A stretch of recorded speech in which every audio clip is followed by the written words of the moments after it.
દાહોદ જિલ્લાના સિંગવડ નગરમાં આવેલા નીચવાસ બજારમાં વરસાદના કારણે ઘરોમાં ઢીચણસમાં પાણી ભરાયા. વાહન ચાલકો અને રહેણાંક મકાનમાં રહેતા લોકોને ભારે હાલાકી ભોગવવી પડી રહી છે. ત્યારે આમ આદમી પાર્ટીના સંગઠન મંત્રી નરેશભાઈ બારિયાએ પ્રતિક્રિયા આપી.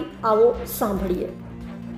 મળતી માહિતી અનુસાર દાહોદ જિલ્લાના સિંગવડ નગરમાં દર વખતે વરસાદના પાણી ઘરોમાં ઢીચણસમાં ભરાઈ જાય છે અને વાહન ચાલકોને રહેણાંક વિસ્તારમાં રહેતા લોકોને ભારે હાલાકી ભોગવવી પડી રહી છે અને રસ્તાની પણ બિસ્માર હાલત છે.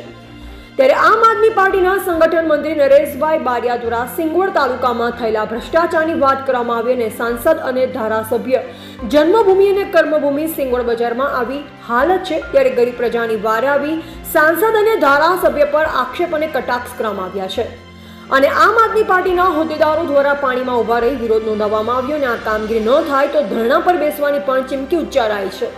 આમ આદમી પાર્ટીના સંગઠન મંત્રી નરેશભાઈ બારિયા, પ્રમુખ રાકેશભાઈ બારિયા, વિમલભાઈ તાવિયાર ઉપસ્થિત રહી સાંસદ અને ધારાસભ્ય પર આકરા પ્રહાર કર્યા હતા.